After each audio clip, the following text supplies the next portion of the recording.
first take on 5 way too early things I wish I knew before I started 2 Point Museum.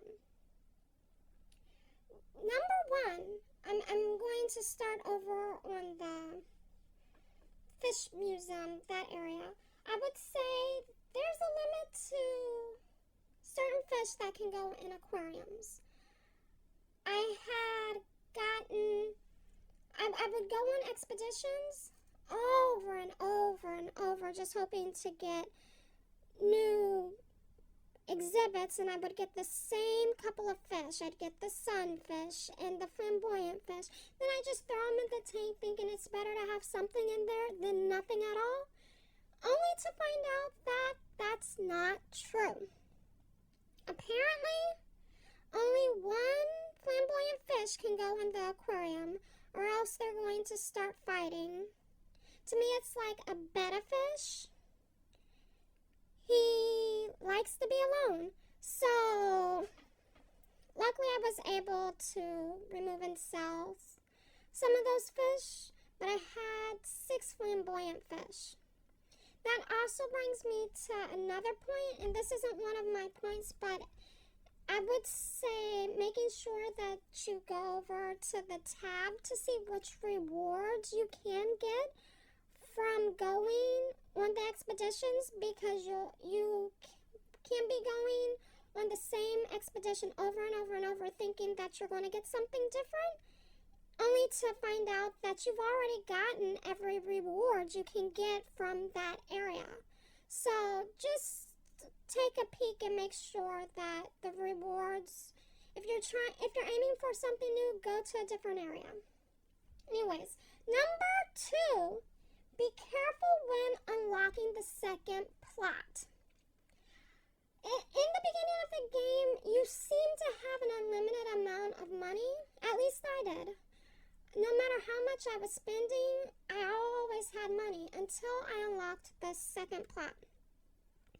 After I did that, I ended up going in debt, getting notifications that I was going bankrupt. I had to let advertiser advertise in my museum with some smelly holistic oils and some kitty litter stuff. And I had to take out not 1, but 2 loans. The second loan to pay off the first loan. And thankfully after that I was able to kind of rise back up. But I would say if you were going to open up that second plot and you see all that green there, just remember, start small. Because that's something I didn't do. I wanted my museum to be as big and grand as the first one, and I went overboard. Number 3, I will say, and this kind of goes to number 2, that not all ads are bad. Because again, I was able to use that advertisement to help me make some money while I was in debt. And like the cardboard advertisement that you add to the museum, you're getting almost $500 every time someone views it.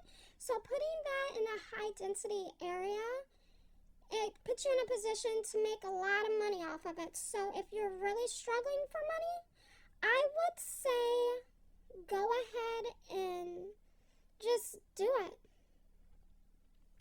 Number 4, and I really wish I knew this. Staff can be picked up and placed where you want them to. I actually had my highest ranked expert get mad and she was going to resign. And I found her and I was trying to click and trying to fix it and put her where I needed her. And I did, and it just never occurred to me, just pick her up and carry her over to the workshop.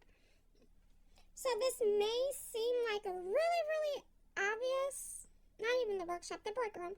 This may seem like a really obvious one, but I know for me, I didn't see it. So by the time I had the second expert trying to leave, I accidentally picked them up and I'm like, oh! I dragged them over to the break room, which is also next to the bathroom, so I was able to keep my stuff. So I would say, whenever you have someone threatening to quit, just pick them up and put them in the break room. And my fifth thing that I wish I knew before I started the game, and I will say not even just before I started the game, but before I opened up the botany area, is after you get your first botanist expert, the first skill that you should make sure that they're trained in is the survival skill. This is really important because in order to get them leveled up, they've got to be at level 5. And then you can add where you want them trained. But one of the areas that you're going to want to go in, it may be the Big Claw, I don't remember what it's called, but that area, I think it's this one, they have to have the survival skill. So if you're like me and you didn't know that, you're just going to be waiting and waiting and waiting. Because it's going to say that a staff member needs to have the survival skill. And the only 2 staff members that I see that can have that right now is the botanist and the prehistoric, the regular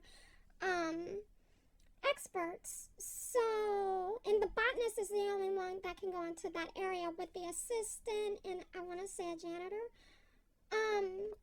Anyways, so that's the only person that you could put that survival skill on in order to get to that area. It's very, very, very, very, very important to make sure that you get a botanist trained in survival skills. Anyways, this is just my list of things I wish I knew. I would love to hear your tips, tricks, and anything that you wish you knew before starting the game, because this game's still pretty fresh to me, and I know there's so much more that I'm doing wrong, so I can't wait to hear your opinion, your ideas. Anyways, that's all for now. Thank you for watching my video, and if you would like, you can subscribe, leave a like, and I will see you at the next one. Bye!